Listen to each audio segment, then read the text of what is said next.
I'd love to introduce Michael Hayes and Michaela Hruskova. Michael is the CEO of Adjam. He's a Glasgow-based online digital agency, help you create your online platforms and apps. Small but a very effective team based here. And he's also, for I believe 9 years now, has been growing the Glasgow entrepreneurial community from pretty much the ground up. You know, he's a big part of the reason that it's as strong as it was whenever I had the fortune of getting involved. So massive shout out to Michael.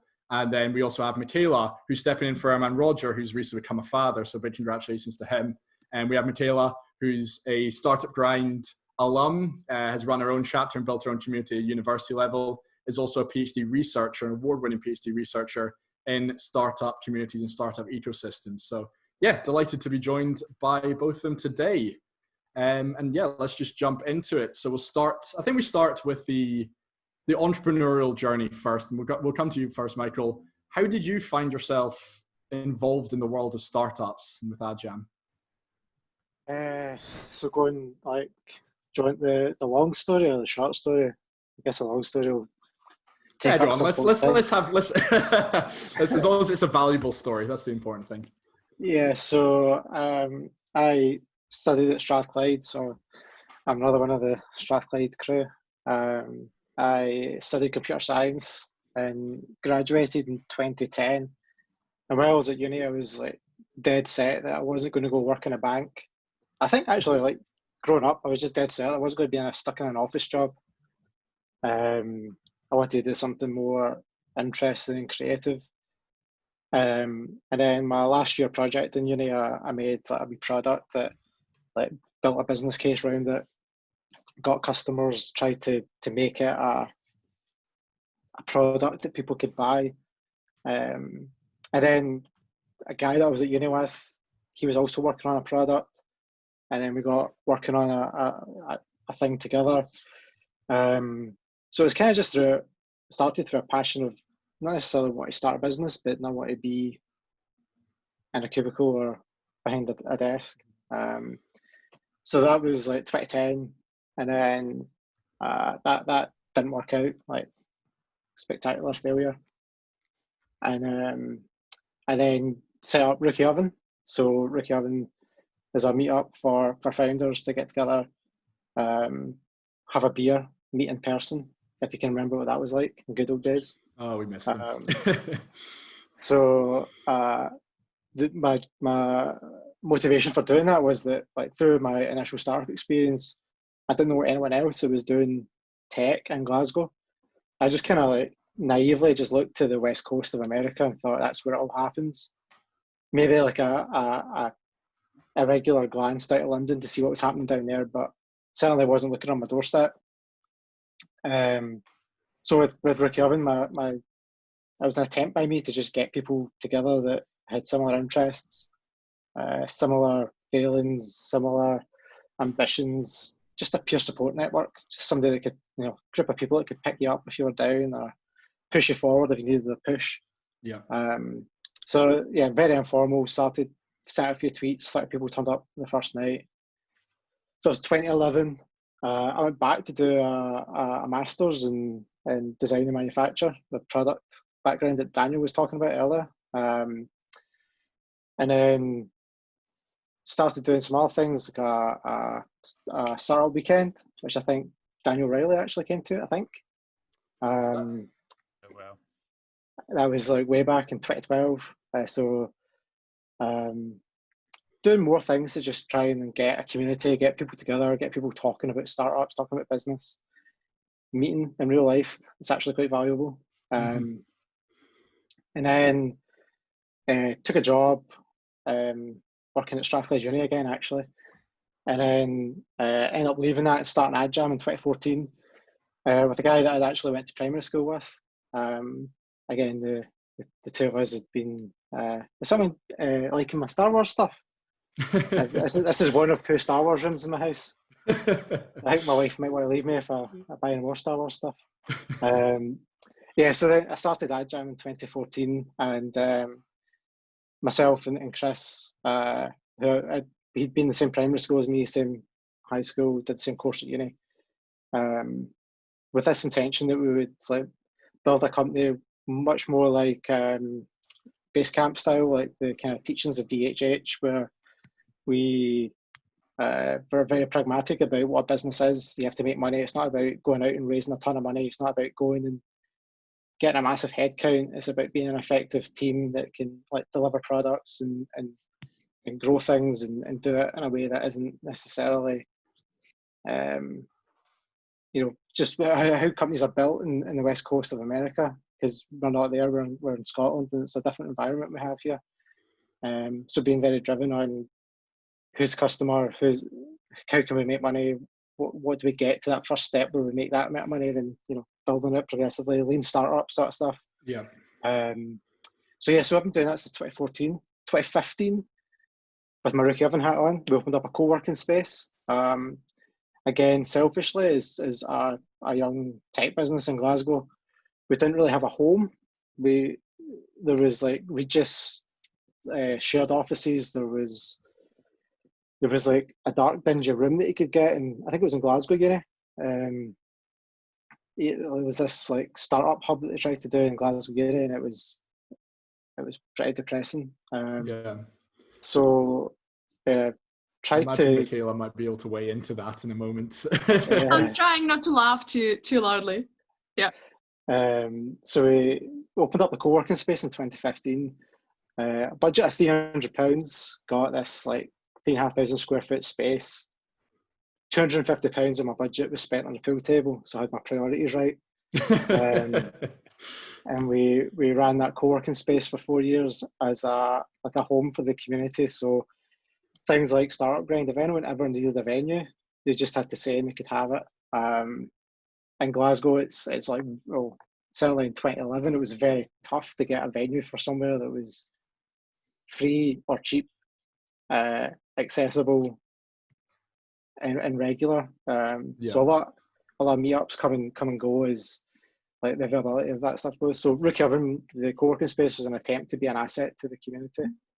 And then that kind of brings us up roughly to now-ish. Yeah, my favorite thing about the whole story is how various things intertwine. Like you used the example of Daniel coming along to an early startup event and then went on to build things and get heavily involved in the ecosystem. I know personally, I came along to a RookieOven tour when I was in the first year of my university before I even imagined starting a business properly. At that exact meetup, I met Keshan Sharp, who may or may not even be in this call. But with his help, he is in this call. With his help, we continued the university chaps last year, and he and I now work closely based off of the meeting we had at a RookieOven event, 2-3 years ago. It's interesting the way these things all work out, and that's the kind of value I guess it provides. So yeah, Michaela, how did you find your way into startup communities? Because that's certainly your focus. Yeah, that's a good question. I was just thinking about it. I think I kind of stumbled into it because I'm from a small town back in the Czech Republic, and I didn't really know entrepreneurship was a thing. Like there were small businesses, but I never kind of thought of it as entrepreneurship. It was just not something that was on my radar. But then I think I remember I took a class at Glasgow Uni as a second year student. It was about entrepreneurship. It seemed quite interesting, so I took it. It was fun. But then I somehow got myself involved in a hackathon at the end of my second year at uni. So that would have been 7 years ago in 2014. And I somehow pitched my idea despite my nerves. I got a team together, and by the end of the hackathon, we won with my idea. And I was just like, how did that happen? And I thought, is this what it is? You build something and you have fun. I quite liked it. So that was good fun. And I think for a while, I even tried to pursue that idea. I think we even pitched to East Park at that time. It didn't really go anywhere because I had other commitments, but that was just the first time I dipped my toes into the startup world. And then over time, I just got some experience also on the side of support organizations. So I worked for, suppose, the trifecta of support organizations in Scotland, so Scottish Enterprise, SIE, and Entrepreneurial Scotland, and that was good fun. And I remember that at some point, I was not really sure what to do after graduation because I didn't have that big idea for a startup, even though I always had entrepreneurial ambitions, just didn't know what to do with myself, basically. And then at that point, I was working on my dissertation with Professor Colin Mason, who's also on the call today. And I remember I got invited to the Entrepreneurial Scotland Awards dinner, and we were just chatting with Colin, and he was like, Michaela, are you enjoying this? Just, going to just the whole experience. And I said, yeah, this is great. It's a fancy event. There's good food. We're celebrating Scotland's amazing entrepreneurs. I'm meeting fantastic people. Yeah, I'm enjoying it. So he said, well, why don't we get together and kind of put a PhD topic about ecosystems where you get to do this full time. And that really got me on the academic side of things, because I really wanted to stay involved. I was really keen to understand how the ecosystem and the community work better, and how I can help make them better. And over time, it also led me to start some of my own kind of grassroots initiatives, particularly Startup Grant being one of them. When I remember, well, that would have been, 2 years ago now? Would have been. Yep, I went along to an event and I didn't really think anybody knew who I was. And then Daniel Riley asked, Michaela, well, why don't you start your own chapter at Glasgow Uni? And I said, yeah, why don't I? I remember. And that then one thing led to another. And all of a sudden we had a chapter at Glasgow Uni. And I think that the community aspect of it has been really good fun. And seeing how some kind of grassroots initiatives can really make a difference at Glasgow. And that was brilliant. And what I'm doing now is I'm in the third and hopefully final year of my PhD, and I'm looking at it started as an Edinburgh, but inevitably more of a Scottish ecosystem, and how we have the different actors who work together to jointly support the creation and growth of businesses, and just trying to understand how they can work collaboratively even better. Yeah. So yes, I'm on the dark side of academia, basically. Not the dark side. Important information. Now, collaboratively is an important point that you've hit on there. It was one that, like Michael and I have discussed in the past, collaboration within the Scottish ecosystem, where some players are keen to be as open as possible and some less so. I don't know if you have any kind of thoughts on well, I suppose you don't want to, we need to be not careful we say, but the importance, I guess, of being open within the community. I don't know if you're Michaela or Michael, you have any thoughts on the importance of openness in communities?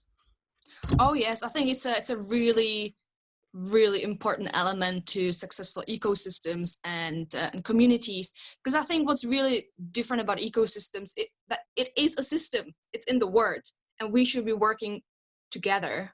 Whoever we is, they should be inclusive, and everybody should be welcome. And also all the actors, be it entrepreneurs, be it investors, support organizations, in an ideal world should be working together and mutually reinforce each other's actions. And I think one thing that is missing in Scotland at the moment, from what I've seen, is there is still a bit of silos, and to the point that sometimes instead of an ecosystem, we almost have an ego system, when there's kind of organizations playing on their own turf, and they don't think of themselves as part of something bigger, and they're just thinking of themselves, which is fair enough, and I understand that perspective. But I think if we could get people to think of the community as a whole, then I think some really exciting things could happen. I love that a lot. This is technically on the Startup brand, but as far as personally I'm concerned, this could happen under any umbrella. It doesn't really matter. The important thing is that we're bringing people together, and hopefully it's in person. It's a lot easier to meet brand new people, but again, at the end of this event, we're going to try something new, and hopefully we'll get to see some old friends and make some new friends here. So yeah, fantastic. Michael, anything to add on the topic? Yeah, I guess there's a few things. I mean, I could rant for hours on this, so just stop me from. So yeah, I think there's nobody wants to be. Nobody ever says, "Oh yeah, we don't collaborate."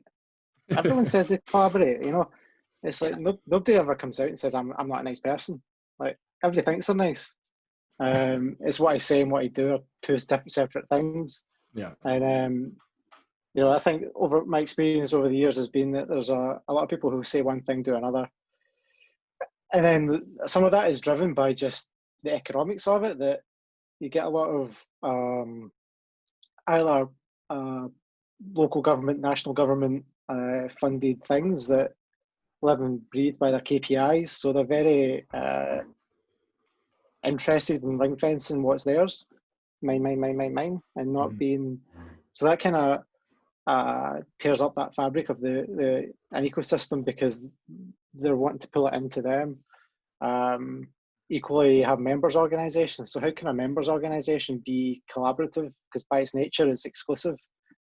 So yeah, like, collaboration is very important. You need to be very pragmatic. I think with RookieOven, it's never been commercial. Like, it's never been something that I've made money off of. So from the outset, I've just kind of worked with anyone. I do have one test. If the kids are about, you might want to mute me here. But you know how the Chewing the Fat sketch, where they walk down a corridor and they're going, good guy, good guy.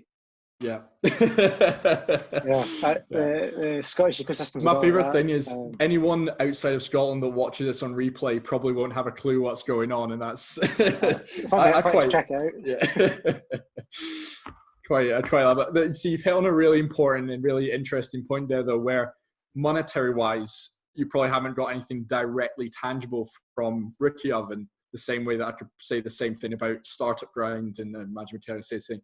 In terms of directly, like in a pure tangible input equals output, it's hard to put a tangible effect. So with that removed, what motivates you to do what you do? Okay, so I live in Glasgow. I've got a business that's based in Glasgow. I believe that my business would benefit from knowing more like-minded people. It would benefit from a larger pool of similar companies. There would be, just gravity would pull more things towards us. So, me doing RookieOven isn't goodness of my heart. It's entirely selfish. Me as a founder in Glasgow would love to have more things that RookieOven does. If I don't see them happen for long enough, it'll annoy me, and I'll do something about it. So things that itches that I've tried to scratch with that sort of thing was the co-working space. Like, there wasn't office accommodation for small businesses. Fast forward to today, in Glasgow, you've got Clockwise, Spaces, the Whiskey Bond, Toad's Caravan. There's stuff all over the city. It's not just whereas back then, I think it was us and the Whiskey Bond were pretty much the only spaces. We did an academy, so we got young people involved coming down. We got founders in the community to give back and teach on a different aspect of building a product. Because I was acutely aware that the talent pool wasn't producing the talent that we necessarily wanted from school age.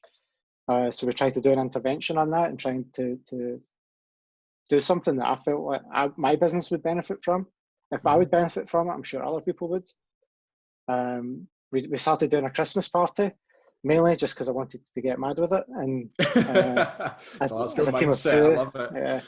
A team of two, it gets a bit like, after working with Chris for 12 months, you want to go out and celebrate a year's hard work. I'd probably kill him with a few pints. So as well, there's a lot of people there. So yeah, we did a Christmas party for I don't know, 3 or 4 years, and then someone else took it on. It's always try to just like scratch an itch that I have, or meet, what's missing that would help me selfishly. Like, how can I meet people? How can I? Yeah, I think that's very much the entrepreneur's mindset of, right, what do I want? Does it exist yet? No. Okay, right, I guess I'll go out and build it then. So yeah, Michaela, have you got, like, I know for yourself it's something perhaps slightly different, but it is also for me, but it's similar in the sense that I felt there was almost a gap in the market when it comes to startup grind. So speaking of Glasgow University, where I'm based, I felt there were some events, but sometimes they were targeted as only a specific group, so it wasn't as inclusive as I felt would have been more beneficial. So again, there was a gap in the market a little bit, in the sense that I felt that when it comes to getting people thinking about entrepreneurship, quite often the support infrastructure within universities is geared towards people who already know they want to start a business, but there's also thousands of people who don't know what entrepreneurship means, just like I didn't when I started, or they think it's only business students who start their own businesses. So for me, part of it was also just getting people inspired, opening their mindset to the idea of just, first of all, to get them understand what entrepreneurship is about. So the education part and inspiration. And with my research, then it's more about, my motivation is, I see myself as a critical friend, as somebody who is really enjoying what's happening in the ecosystem. And I think there's been some really exciting developments over the past couple of years. But again, there's people who have their own stake and they want to ensure their own survival. And I feel like as an independent researcher in this sense, I can come in and be an impartial entity who can look at it as a whole system and try to just inform people about what's happening, what the gaps are, and what could potentially be improved going forward. So it's basically, I'm trying to merge both the practical side of inspiring people about entrepreneurship, and then the academic side and the rigorous work that we do in terms of trying to understand ecosystems a bit better. Yeah, okay, makes sense. And tell me, like, since getting involved in this whole area of startups, what's changed for you, and what's come, as I said, we touched on briefly, monetary, like true tangible monetary rewards tend not to follow immediately, perhaps in the long run they come, but what has changed for you as a direct or indirect result of taking on these kind of challenges and getting more involved in the community? Ooh, that's a good question. What has changed? A lot. I think personally I've benefited from leading a community in many different ways. But for me, I think the biggest part, besides the personal kind of the non-financial gain that I got, was the fact that I got to inspire so many people about entrepreneurship, because I would have people come, basically the way I did it, I would just lure people in with pizza and drinks, and then just keep the entrepreneurship element in there. And guys, real quick, I'm very, very sorry that we're currently virtual and we can't provide the usual pizza, beer amazingness in the beautiful CMS offices. But hopefully we'll be back again soon. Anyway, sorry, go on, Michaela. Absolutely. I've got pizza just in case, just to feel like I'm with you guys. Feel free to grab a drink. You're a professional. Delivering it. Feel free to grab a drink while you're listening to this. Anyway, yeah, go on. Yeah. So for me, it was the part about inspiration and opening, because yeah, very good. I would have so many people who would come to me and say, oh, well, I wasn't really sure what this was about, but I came along for the pizza. They would just shamelessly admit that. And then say, but I actually enjoyed it. And this was good fun. And now I've learned something new. And I just felt that was really rewarding. And that's what's changed. And I think it's also contributed to a bit more entrepreneurial spirit within Glasgow University. And I got to connect people from different disciplines who would not normally speak to each other. So the openness and inclusivity, as I mentioned earlier, that has been great. And then on the practical side, on the personal side, just being close to entrepreneurs and listening to their journeys has been really enlightening. And I feel like, as somebody who might go into research and teaching later on, it has also helped inform what I'm talking about when I either teach or do research. Because although I haven't done it myself, I've listened to the people who have been there and done that. And I think it's really important to be close to this, so that I'm not just in my ivory tower in academia and telling people this is how it is without not knowing how it actually works. And so I felt that was a very enriching experience from that sense. Yeah, absolutely. Michael, I remember reading a blog of yours from, it might even be a couple of years back now, about why you do perhaps some of what you do. And Michaela touched briefly on connecting people who wouldn't normally meet. There was a really great story off of that. I was wondering if you want to share that, or perhaps other stories of times where it all felt worthwhile. Man, I write so much mince. I don't know what to It was I'm trying to remember. It was connecting. You were running some kind of networking event and you spoke to two guys who had found a company together. You asked how you met, if they were actually people, or I'm not sure if they found a company, but it was two people that had got to know each other at one of your events. We're now working closely together a couple of years down the line. Well, I guess like you've already said that you. Sorry, I've told the story now. No, but I really, I mean, I guess it's on me. I do a bad job of it, but I really don't know the impact that RookieOven has, because I don't hear these things. Like, like these little like bits of kindling go off and create fires or whatever. Like, it's like I don't really track it or know, but it's just anecdotal that I'll hear a story like yourself, and you came down to RookieOven 2-3 years ago, and it kicked off a path that. And it's that like Steve Jobs thing that you don't really know until you look back. You can't connect the dots going forward. So, and by the time that you look back and you connect those dots, you can't actually ever go and reach out to the person that put the first dot in the page. So, I quite often don't hear those stories, but it makes it worthwhile because you hear that these things that you do that at times they are a burden. They take up way too much time. But then you get a nice warm fuzzy feeling inside, and you hear a story that someone met an investor or someone met a customer, or there's a partnership that kicked off just because you said to people to come along and grab a beer or a water or whatever. So yeah, it's quite a fulfilling thing when these things happen, but I rarely hear of it. Mm-hmm. Yeah, it's an interesting one. As you say, it can be quite a thankless task overall, which I guess leads you back to part of the reason. I remember reading a book on startup communities by Brad, I think it's Brad Feld, who's 20 plus years in Boulder in the US, major venture capitalist. And one of the things he hit on is, the rewards are often intangible and in many cases won't be seen for months or often years. But that they're there and you're pushing towards, like it will positively affect your life and many other people around you for, in the future. And in the meantime, the act of doing it in itself, as you say, you're just filling the need, scratching an itch. That in itself is benefit enough to keep going month on month. It's an interesting one. Yeah, it's not about monetary rewards at all. I think the reward comes in the community you're building and the connections and being the facilitator, just helping people meet like-minded people. So I think that's what makes a lot of difference. Indeed. Right. Let's change gears a wee bit now. If we got people in the audience or people listening afterwards and they want to they're looking to get involved in a startup community, how would they best go about that, in your opinions? Who wants to go? We'll go, Michaela. Okay. Well, a shameless plug, but Startup Grind. That was for me. Without going to direct organizations, more how do you approach to get involved in that kind of? Well, I think as with anything, it's quite important to find your tribe and find people that you really enjoy being around, and just going to events where you can meet like-minded people and be inspired. And that was what Startup Grind was for me. It was not just networking for the sake of networking, but I also enjoy the educational element in it, so the fireside chat interviews.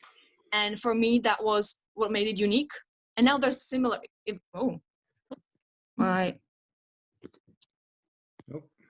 Oops.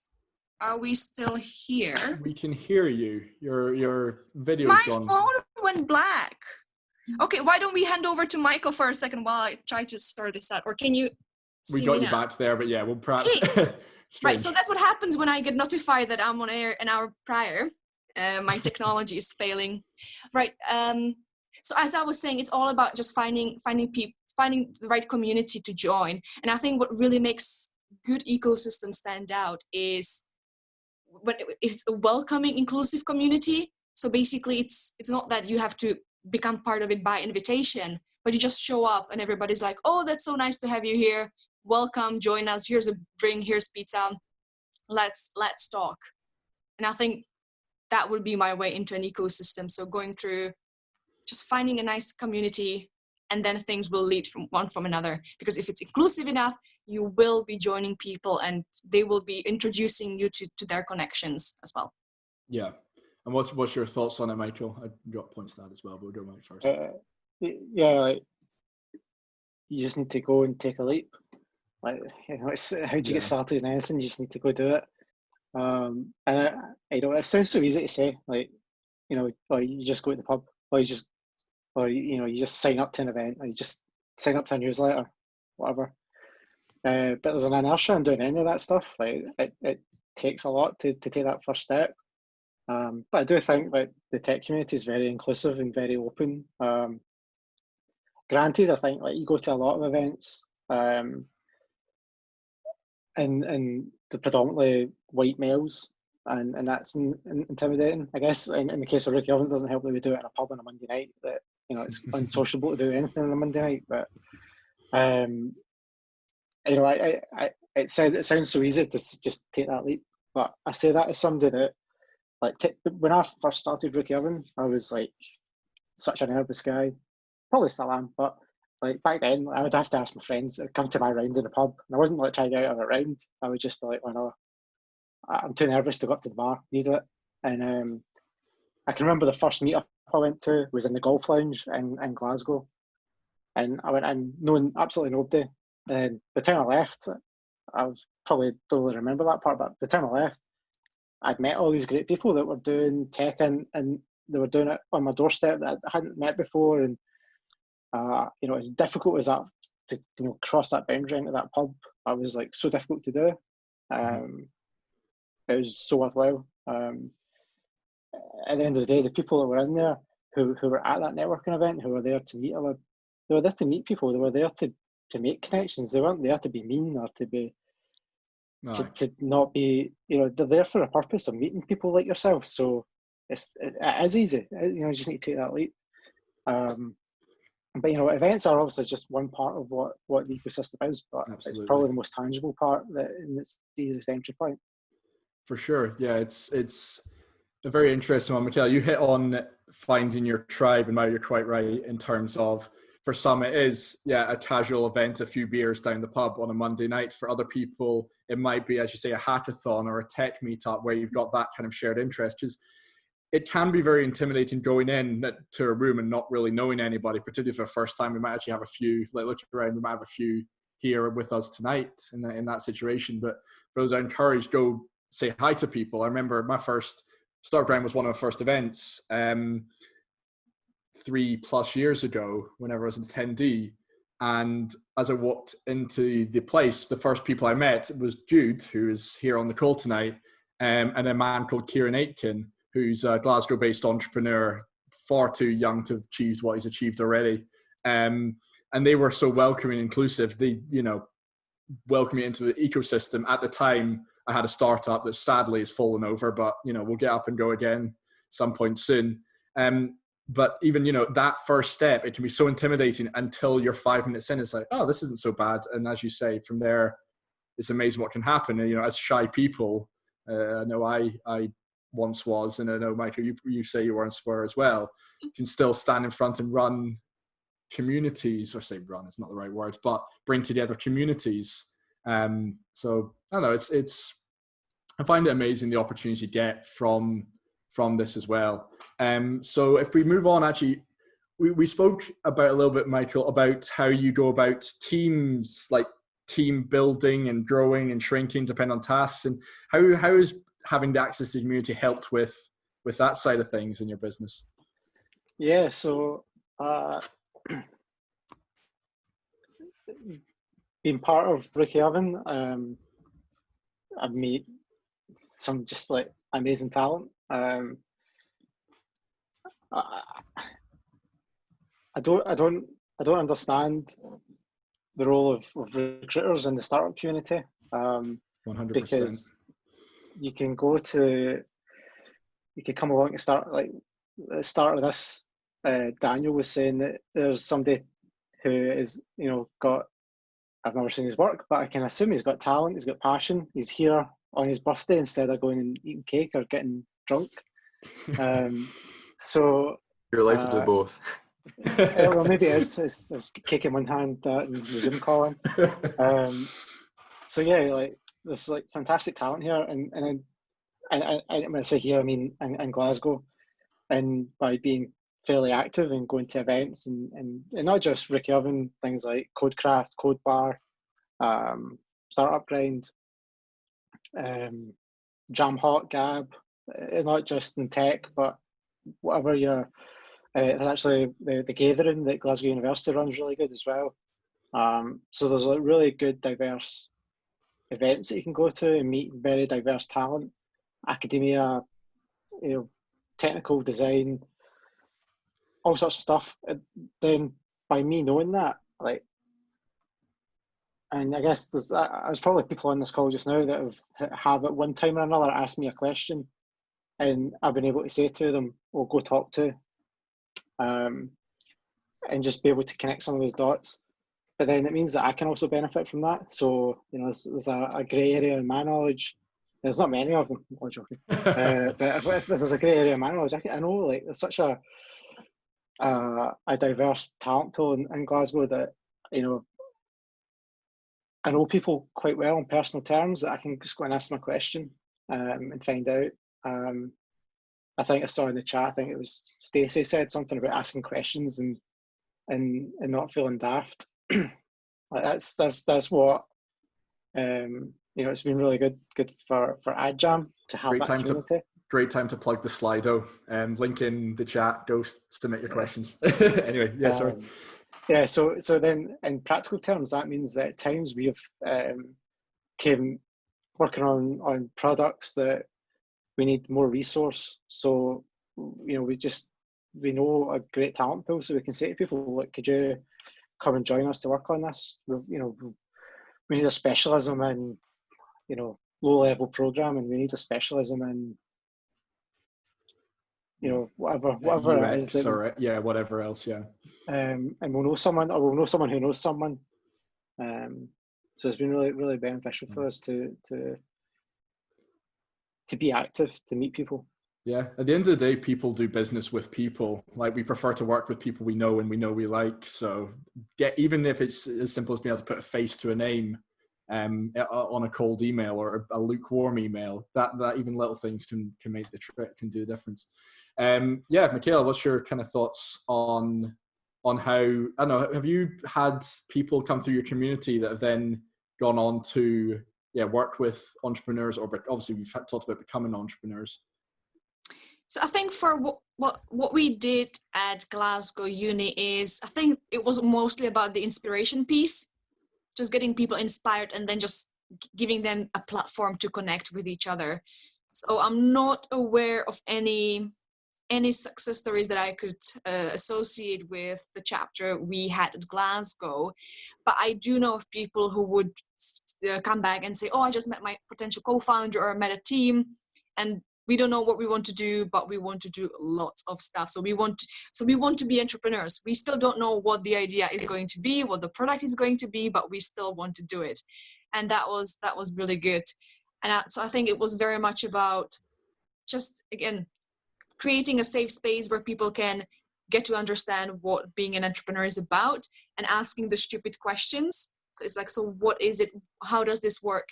And I think what's interesting what Michael said about talent, because, and I think it was also mentioned earlier in the chat, the importance of universities in terms of talent. Because I think one of the key things that universities do is they create not only employable but also, I believe, enterprising graduates.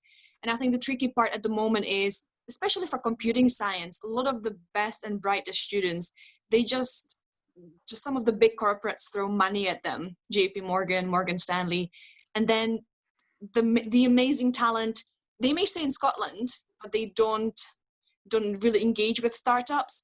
And then at the point when you have a really nice job, a good paycheck, a car, a house or something, then I think it's a lot harder for people to leave that for startups. So I think universities plays a really important role in terms of creating entrepreneurial graduates, and that's great.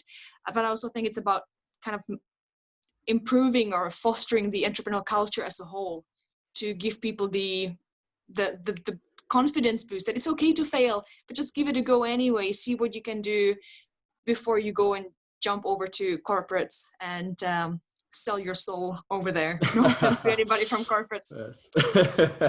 On the corporate thing, like I somewhat agree with you, because I think like Glasgow's sold its soul to Barclays, JP Morgan, and other banks, Clydesdale, Morgan Stanley are here as well. So you know, I studied computer science. At least 80% of my peers that were graduating went off to the banks.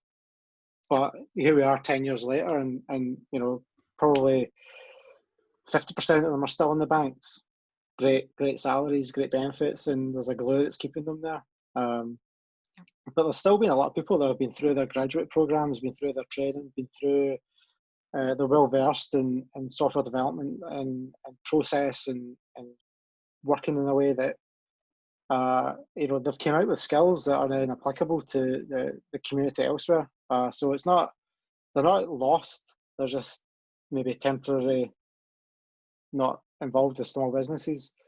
So yeah, and the same with people that move away from Glasgow. Like, there's a lot of international students that come to Glasgow at the moment, and if they leave, like, they'll never forget they studied in Glasgow.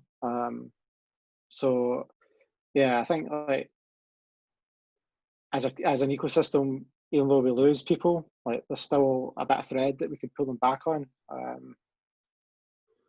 Yeah. So yeah. We're a proud nation. There's no doubt in Scotland we're a proud nation. I think we instill that even in the people that emigrate to this fine rainy country. I've got one last one I want to touch on personally. Then we'll just switch up a wee bit. Michaela, you might have a question, and then we're going to go to Q&A. So get your last kind of questions in as well. The last thing I kind of want to touch on my standpoint is, how do you, like, if you're starting an entrepreneur, if you're a supporter, how would you, like, in your opinion, how do you go about asking a startup community for help? What's the best approach? I'll give an example. I know it's a personal pet peeve when people come along to our events and the first thing they do, and it's pretty visible, is they're selling their service products without listening to what other people are doing and thinking, how can they help the other person and support the community? Or you get other organizations looking to jump in, like dip into the community, offer the product, and then come straight back out again. How can any business here go about approaching communities in the right way for kind of help and support and that kind of thing? So for me, I've always said that with RookieOven's like an open door. People can come to the meetups or drop me a message or whatever, and I try and be as helpful as possible. But you get back what you put in, and if people don't come to the meetups, they don't get anything out of it. So quite often we do have people from professional services that will come to meet up, and they'll say, "Oh, how we want to get involved. We've got a great offer that, you know, we're going to blah blah blah." Right? Okay. Well, it's not for me to say that your offer is good or bad. I'm not going to endorse you. I'm not going to do your sales for you. I'm not going to do your business development. But if you want to come along to the meetup and be authentic, come along. The same goes for, like, you know, just academia or a new founder that wants to get involved. Like, just come along and be authentic. Actually, like, it's quite arrogant of me, but I came up with 10 commandments for a tech ecosystem or a startup ecosystem, and the most important commandament's number 11, which is don't be a D-word. So you know, that's basically it. Like, I think, as much as I say that nobody wants to be a D-word, I think every so often people would think, you know what, I'm being a bit of a. We can swear, by the way, if you want. Well, The kids there's children feel free about. to swear. Oh, that's true, actually. Nick Nick's brought his darling daughter along, so yeah, fair point. Yeah. So yeah. So I just think, like, be authentic and totally right. People come along and they'll just sell. Like, they don't tend to last very long in RookieOven. Like, I think they get bored of it because nobody really can be bothered with them. They don't get anything out of it. Like, being sell, you don't get anything out. It's providing value. You put something in, you get something back. Absolutely. That's a key point to make, I think. Michaela, you might have things to add. I'm also going to switch up because originally Michaela's going to drop in, as I say, as a researcher, and she has a couple of her own questions for this. So you might have something to add. Then perhaps you've got a few questions for Michael, and maybe I can chip in as well. Oh, fantastic. Yeah, no, so just briefly to add, so when you were first phrasing the question, my understanding was more like, where do you go for help if you're an entrepreneur wanting to kind of start or wanting to get help with starting a business? And just one thing that I've learned, which is quite interesting, at least to me, is for first-time entrepreneurs or people who are keen but don't really know what their idea is ultimately going to be, they tend to turn to support organizations, and we have loads of them in Scotland. So there's a plethora of people and organizations who would love to help you. But I did notice that for more experienced entrepreneurs and people who've either had their first business or have been around for a while, they seem to turn to their peers, fellow entrepreneurs, and then they do talk to people who are currently doing it, who are in the business, trying to build a business, to get a better understanding of what's the best way to navigate the support infrastructure, where to get funding, who to speak to, who not to speak to. So some of the bad actors are people who are guilty of just coming along to events and shamelessly selling things. The word does travel within the ecosystem about them, so the word does spread. But but otherwise I would fully agree with what Michael said about authenticity. And I think there can be a bit of a suspicion around corporates coming along to sometimes to events, because I think they're doing a really important role, a really important job in terms Absolutely. of providing the physical space, providing some much needed funding, and just a physical place to associate the community with, and that cannot be underestimated.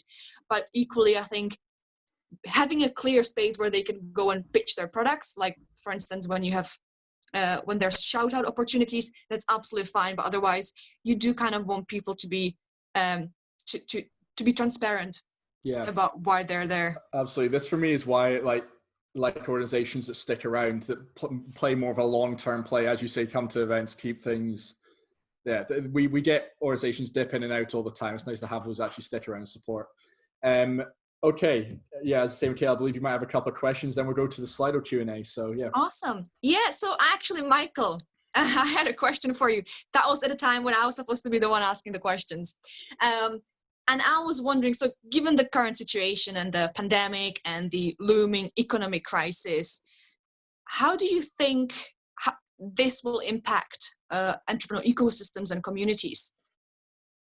Yeah, so I mean, the last time we had such a big challenge wasn't all that long ago, because it's sort of different, but the economic crisis in 2008, 2009, around that time.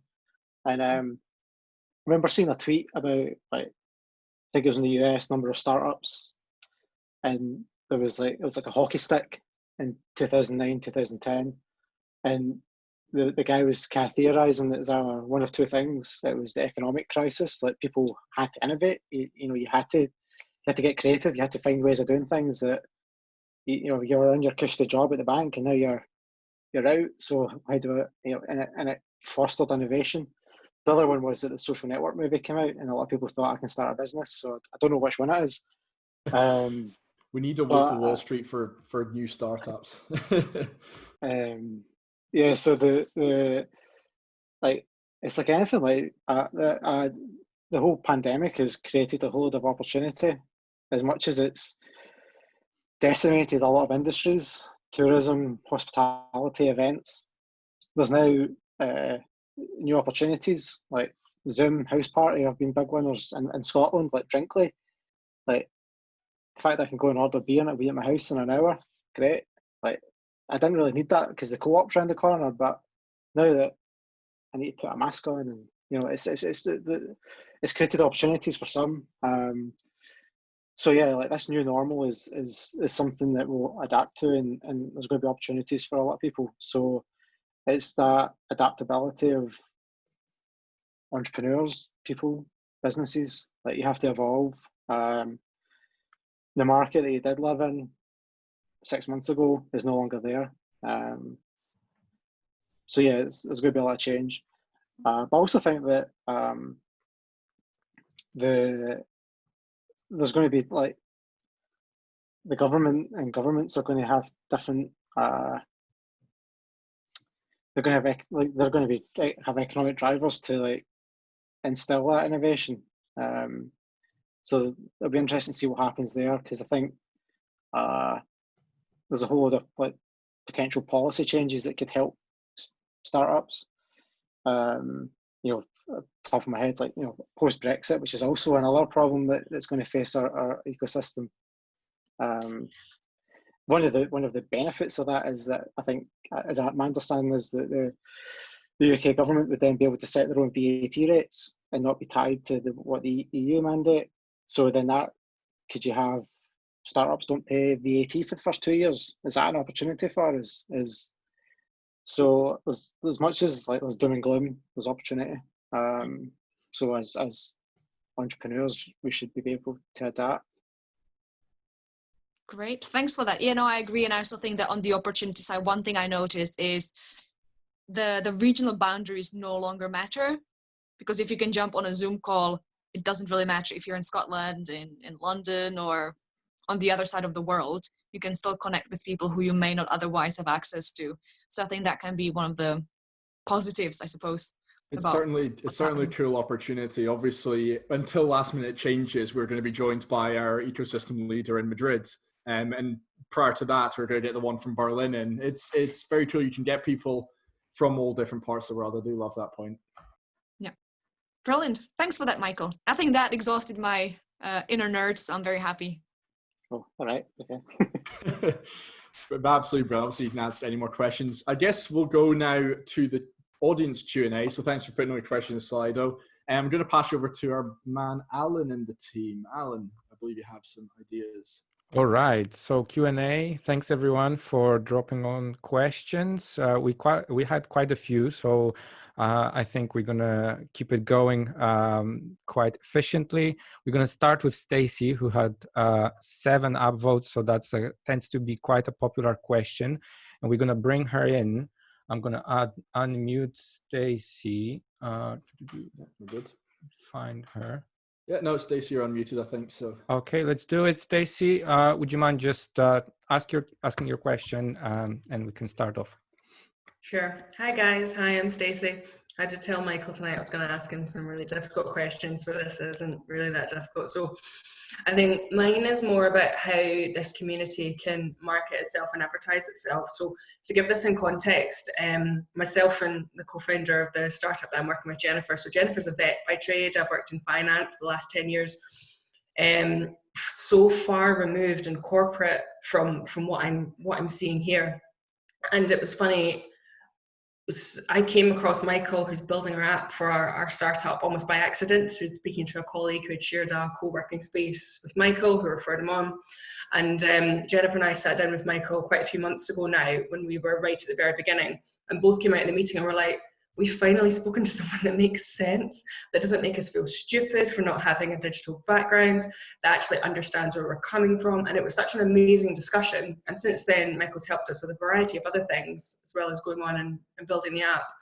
And it's even now, when Jennifer and I are talking, like, or if we've got friends that are looking at or are keen to start up things, or even from my background, and I was quite senior in financial services, and we never go to startups, and it's horrendous because startups can move so quickly, they can bring such good innovation, such good knowledge. So to find Michael, as I said, it was through a friend of a friend.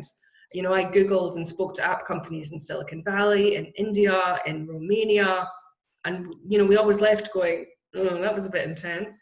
And then we met Michael and came in through AppJam. So how can we make sure that this community can get out there and is more visible to people that aren't already in the community? Because Jennifer and I are so far removed from this, but it's the first time we've come in, and it's been so nice to be speaking to people, even in this meeting here, where everyone's just, it's normal, it's nice, it's easy to talk, you don't feel awkward. So yeah, it's how we can make this community more visible to get more people involved, because it is such a valuable asset to have. So it's how we can do that, I guess. I don't know. That's me. So I think one of the problems we have is in Scotland, there's so much noise. I think, like Michaela touched on this earlier, that if you're a founder and you're starting a business for the first time, you hit Google first of all. So if you Google startups in Scotland, what's going to show up? There's going to be Scottish Enterprise, who are so slow they're practically going backwards. There's Business Gateway, who personally I think are totally inept, at least in Glasgow. This is getting recorded, isn't it? Oh no. We can chop Alan, chop this guy. It's fine. Say what you want. We need the truth. then we have the universities, who I know the universities I've been on the call. Like, universities can be quite tribal. Like certainly in Glasgow, Strathclyde and Glasgow are one of the just for me crew. You know, as being pragmatic, the universities should be saying, I don't care because you're in my city and I'll eventually be able to benefit from research or students or so yeah, I think the problem in Scotland is that there's so much noise and there are genuinely good stuff. There is genuinely good stuff happening. There's a lot of really good stuff in the grassroots and it gets overlooked. I think in Scotland as well there's a tendency to go for the easy choice. So until recently I've not really had much involvement with either local or national government in Scotland about our ecosystem. Whereas I've been on an advisory board for the DCMS down in London at Downing Street. I've been interviewed by universities studying ecosystems in Berlin, folk from Australia. Like it's been, whereas my own doorstep hasn't really engaged with the RookieOven community. So yeah, I think the easy answer in Scotland is to go to, and I don't want to name organisations in because they do good work. Well, like, you know, if you want to engage the tech community in Scotland, you would probably go to Scotland IS. Scotland IS are a member organisation that aren't representative of the whole tech industry in Scotland. They represent a portion of it, but not the whole industry. So yeah, I think like in Scotland, there's a lot of noise. A lot of that noise is contributed by the same people all the time at the table. They don't bring in new voices. There's not diversity. And I think it's quite frustrating that outwardly a lot of people look into the Scottish ecosystem probably quite fondly because we've got a lot of really good attributes: low cost of living, diverse talent base, good universities, good international travel links. We're on the doorstep of London, which is an international business hub. Like, we've got fantastic work-life balance. You've got Loch Lomond, Trossachs, the West Coast on my doorstep in Glasgow. So a lot of people look like fondly on Glasgow as an ecosystem, but we kind of don't do it ourselves. So yeah, basically, Stacey, I agree with you. There's too much noise and we don't shout about the good stuff. I think as well, yeah, so yeah, I agree. I think it's not shouting about the good stuff, but it's also what I've found, and it just might just be a personal thing. I don't think we're bringing to life almost the personalities as well. Like, this is such an easy conversation right now. And from my experience in working in corporate trend for the last 10 years, nothing's an easy conversation. There's egos, there's judgment, there's who's power dressing today. And this is easy and collaborative and really innovative. Like, people are just coming up with ideas, not because it's their idea, but because it's a cool idea. So it's almost how we can get across that mentality, which I think is so important, because it's not in the big corporates. And it's at the stage now where the startups are so much better than the big corporates, but the big corporates have the branding space. So it's how we bring that mentality to the fore as well. It's not just the networking, it's bringing together the inclusiveness. Because, you know, and it may not make much sense, but from Jennifer and I coming in from such a adverse background to like here now, it's been so nice actually talking to people from where we've come. It just seems so more normal and more modern and more inclusive than we have been in working for organizations that are the cutting edge, or so they say. So it's how we get across that mentality as well, because it's so refreshing to be talking to people like you guys that just want to get on and do a good job rather than the politics and the dramas. It's really cool. I love it. Yeah, I think culture is really important. And I think the only way to get such a supportive culture is to lead by example and just show people how it's done and how it can be done. Because I think there's lots of things that won't work in Scotland, that work in Silicon Valley. But one of the things that we should learn from some of the other ecosystems is the culture of people coming along and just helping each other with no agenda and just genuinely trying to do something cool. Because entrepreneurship, in my view, it's about kind of working on a fun project. There are ups and downs, absolutely, like a roller coaster, but it is a creative project, a creative undertaking. And I think if people look at it as just trying to make the project better and helping other people achieve their goals, because if you succeed, it doesn't mean that somebody else won't succeed. So just fostering this culture of win-win and everybody wins if we help each other is really important. But the only way to get that is to just slowly but surely start paving the way ourselves, I think. Yeah, I've always loved that about startups in general. It's one of the least zero-sum game places you can be. Everything is a net positive. Every contribution is a net positive that makes the world a little bigger, a little hopefully better. Yeah. Alan, I want to quickly bounce across. We've got a whole handful of questions. Want to make sure everyone gets their questions in. Just gonna, so yeah, let's go to Emma. Emma's got a follow up. I was just going to jump off the back of your questions, Stacey. I totally agree with what you're saying, and Michael as well. And how do you think there's a bit of a fine balance, though? Because we know that there's a lot of big organisations, either government or just, I'm not going to name names, but you don't want to risk there being kind of competition between, things like this or RookieOven. Like, what do you think? How do you go about the fine line of, showcasing all these smaller kind of startup communities without then competing with bigger organizations? What do you think that kind of fine line is? Because ideally you want it all to work together. Yeah, so there's also like another part of that, which is the bad actors. Like, I think someone mentioned it earlier that, and I certainly did, like the good guy. There's a lot of stuff that isn't good, frankly. Like, all the good stuff Stacey's spoken about, there's still people that are trying to encroach in this ecosystem that have got ulterior motives, that are there cynically to try and extract value out of it, who aren't net positive contributors to it. So it's difficult because you need to be somewhat defensive of what you recommend, because there is, it's basically, it's not an easy answer, because you need to give people an opportunity to prove themselves. Equally, you need to be suspicious of things that it'd be a cynic. There's competing personalities and egos and agendas and even theories on how to bring a community together and what's important. So it's not like an easy answer. Myself, what I do is, like with RookieOven, we've got a bit on our website where we highlight other good things in the ecosystem. RookieOven, I do it as a side project, so at the moment there's not much attention being given to it. It comes and goes as my life changes, that how much time I can put to it.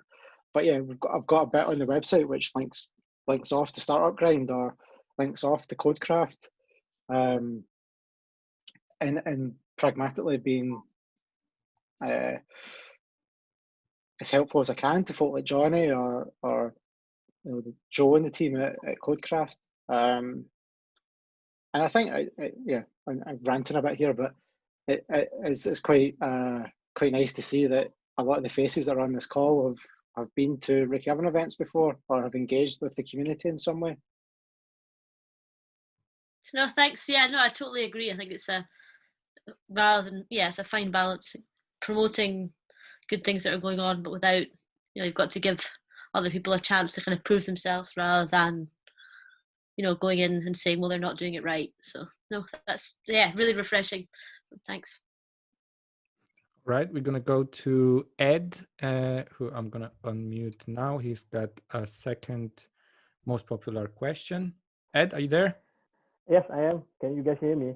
Okay, so Ed said to me that he's got no video. Let's just go with audio only. Yeah, sorry, I'm unable to open my video at the moment. Thanks a lot for all the sharing.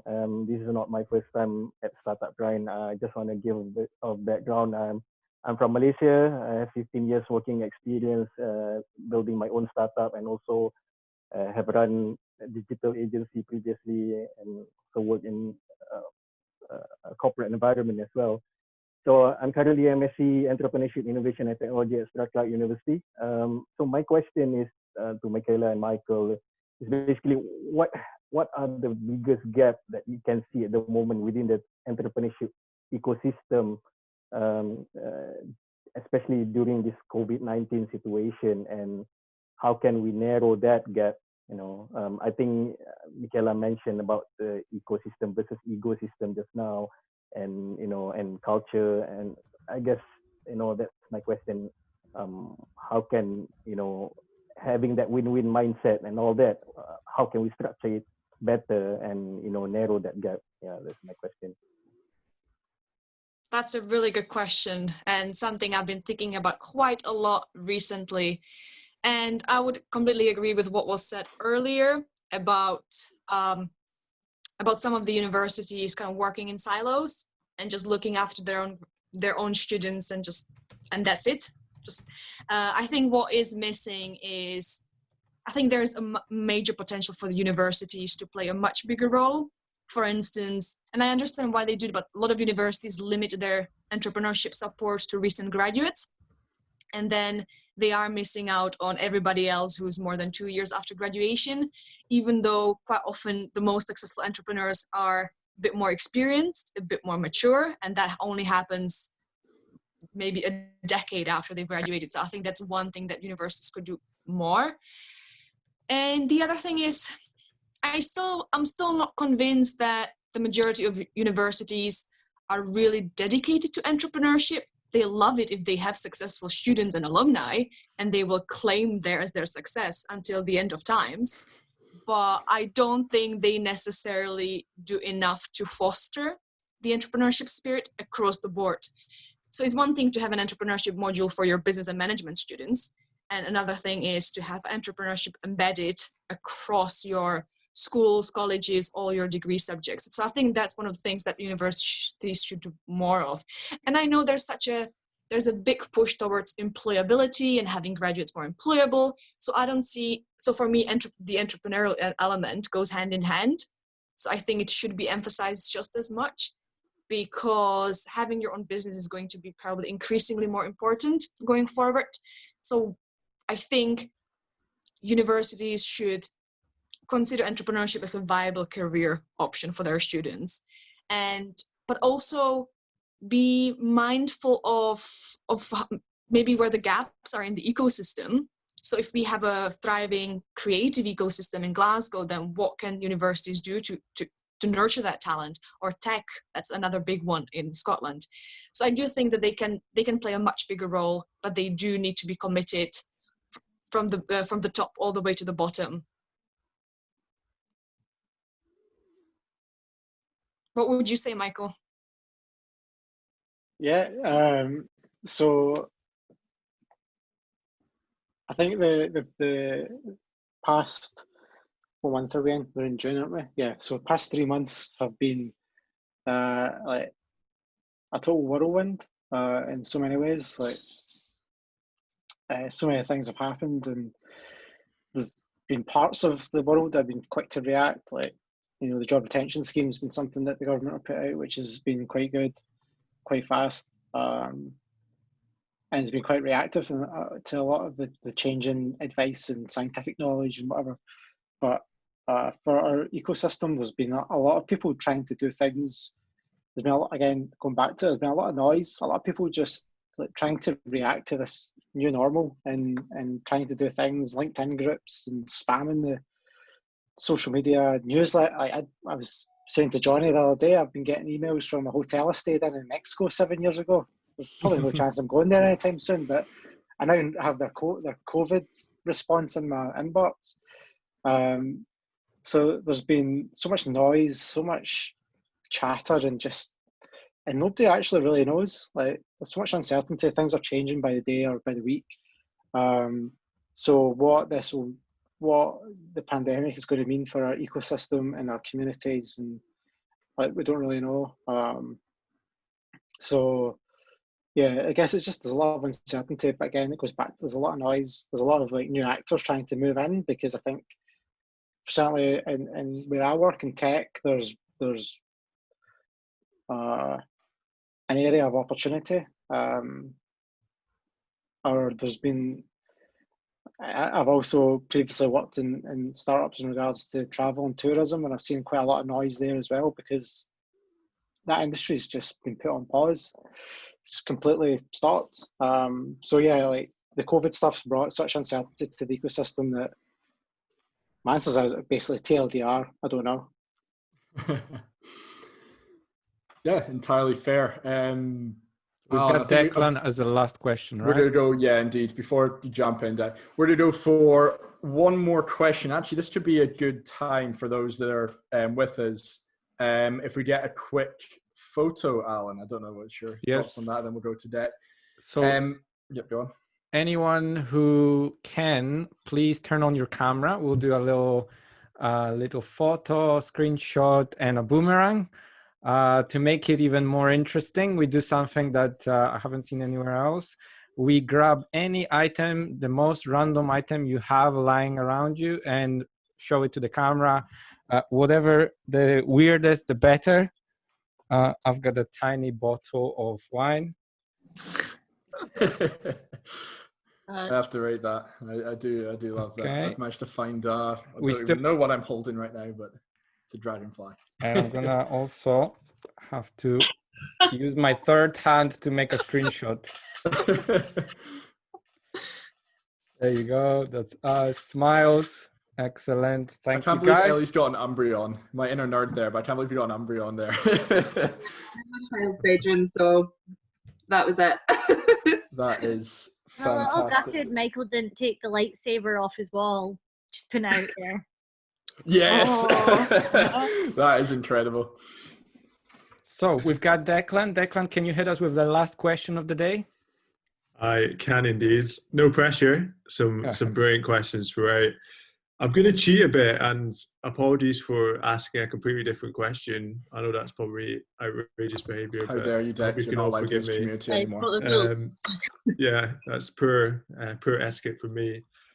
One thing I'm really interested in, I think this is something that we hear a lot, and I've heard snippets of this evening, is how we think about ourselves as a Scottish ecosystem and a community, to put another word on it. And I'm not sure about anyone else, but I always hear these differing opinions. Some days we are punching above our weights and we're very proud of what we do and the innovation and all the achievements we've made. And other days we're very much lagging behind, obviously London, Silicon Valley, all these high-ranking places. I'd be really interested to hear from both of you, Michael and Michaela. How do you guys rate where we are as an ecosystem as a whole in Scotland? And to cheat again and add a second question within that, how can we do better? What can we change that's holding us back? Good question. Really good question, Dec. So if I can maybe jump in first. So, well, just like with anything, I think the Scottish rankings depend on what metric you're looking at. I think we are uniquely positioned in the rate of startup unicorns per capita, which is quite an obscure metric, but because we have had 3 unicorns, then we're doing really well. But there's other metrics that are not that amazing. I do think we have an increasingly more vibrant community, which is excellent. I am not entirely convinced that it has reached its full potential just yet. I think there's lots of scope for growth and improvement, especially in terms of the interconnectedness and the community element of the ecosystem, because we have very much pockets of ecosystems. So there's areas, so Glasgow and Edinburgh are the big ones, but even then they're quite often perceived as 2 different ecosystems.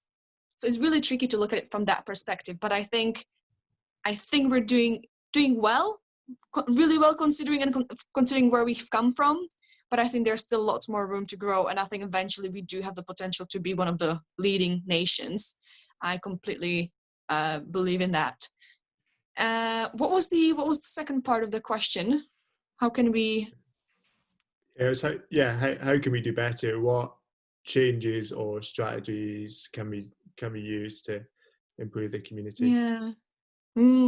I think, I'm not sure if it's a very tangible answer, but for me, I think we need to start looking at what's happening within the ecosystem from the ecosystem perspective. So not just look at how many organizations Scottish Enterprise have supported, how many people go to the RBS accelerator, how many people are in that place, but actually just look at it as how we're doing collectively as an ecosystem. Do we have a supportive culture? How we treat failure?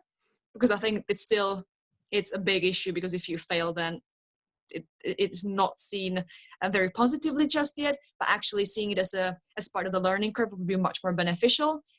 And what else? And I suppose I think it's about doing a lot of what we're doing already, but just increasing the scope and getting involved with people like Stacey, who had quite a lonely experience until they met the right person in the ecosystem. So I think that's just connecting people and making sure that there's no silos and no people left behind. Fantastic. Anything to add, Michael? Yeah, so on the first thing, like, as an ecosystem, like, the grass is always greener. I mean, San Francisco has got such vibrancy, it's got such investor activity, it's got world-class accelerator programs, but it also costs £500,000 for a bed sit. It's like, a parking space costs more than my house. It's ridiculous, the property prices. A junior developer would probably be on 120 grand a year.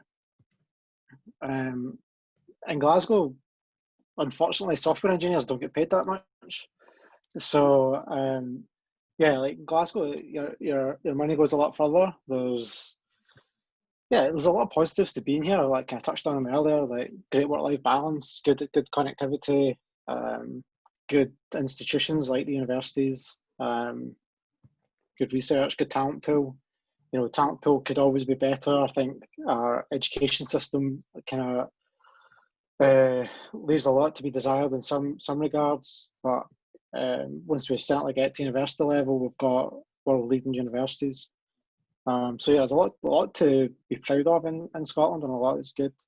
Grass is always greener, but our environment is I think quite good for building a certain type of company. I don't necessarily think that unicorn is the best metric for successful ecosystems.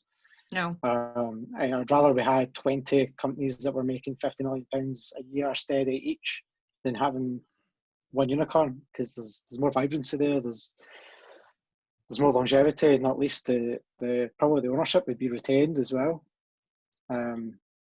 So yeah, I think there's a lot of good stuff in Scotland. And how can we make it better? I think it will eventually become a self-fulfilling beast. Like Skyscanner certainly has had their exit, and now there's people who have came from that exit are back active in the ecosystem. Same with FanDuel, actually, that they've either founded a business or they're investing actively. So that is good, and that will pay dividends going forward. I think I would like to see more attention brought to the grassroots, so things like Startup Grind, like RookieOven, like Codecraft, like JamHotGab, whatever. A lot of these communities need like 4 things to keep themselves active. They need somebody to lead it, they need a venue, they need an audience, they need a bit of a budget, like a little bit of fuel to keep them going. And I'm not talking like multiple thousands of pounds. Like, I don't want to speak for Startup Grind, but I imagine your bill for beer and pizza would be something like £100-200 a month, maybe a little bit more.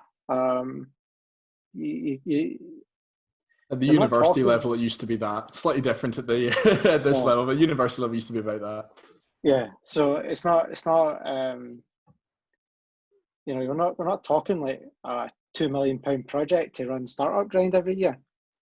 I wish we got paid that. It's just small interventions, small bits of fuel that feed it, and then it brings people together like this. And that happening many times will bring people together. And like as Johnny said, like business is people, business is relationships. So if we can bring people together, the grassroots, that, and then the top down, like some of the stuff that's been happening with the Skyscanner exit, some of the policy stuff that local and national government are doing, like it should meet in the middle somewhere, and we've got much more vibrancy and a stronger community.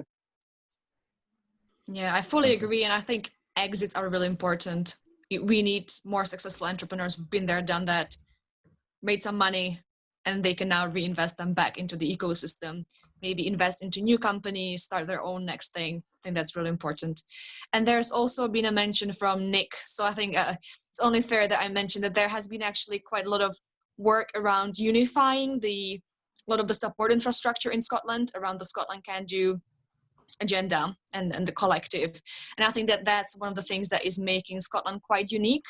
And I think if we can get our ducks in a row a bit to maybe get out beyond the noise that we have in terms of the plethora of support organizations out there, and just make it easier for entrepreneurs to navigate in the first place, then I think things will be even more exciting than they are at the moment.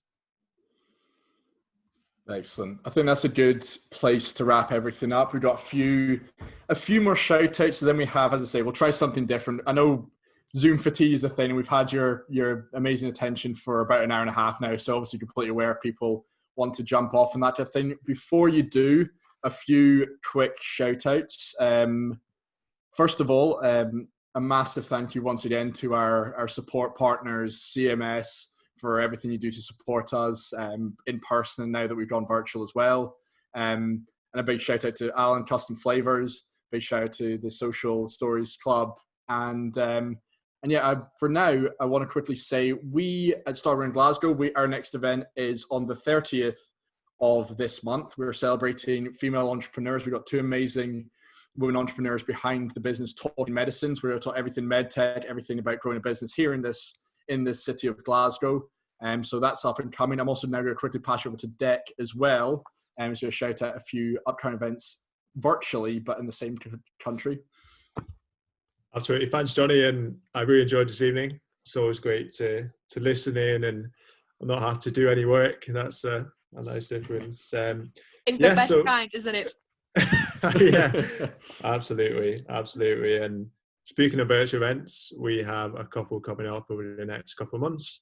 We're delighted to be joined by Marta, who is head of Google for Startups UK, on the 23rd of June as part of SG Women Month, which we are incredibly excited about. I'll link that in the chat very shortly.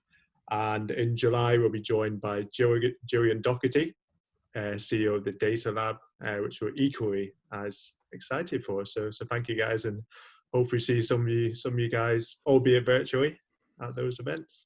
Indeed. And the very last thing, as I say, for those who are willing to hang around, have a virtual beer with us, we're going to move this over to a different platform. I will drop the link just now. It's a platform called Remo, looks like that. Effectively, it'll take you 1 or 2 minutes to sign up. And once you have allowed the access, it throws us into a virtual kind of networking session. It should be relatively intuitive, but it'll throw you onto a random table with a few other people from this event. And you'll be able to then double click onto different tables, come say hi to myself or Michael or any of the team, anyone that you've enjoyed hearing from today. And yeah, for those that are interested, let's go chat. I'm going to go grab a beer. You're welcome to have beer, water, wine, whatever takes your fancy. And yeah, thank you so very much for being part of this community. It's been amazing to have you all. Thanks for all the questions. And yeah, we should hopefully see you on the other side. All right. Thank you, guys.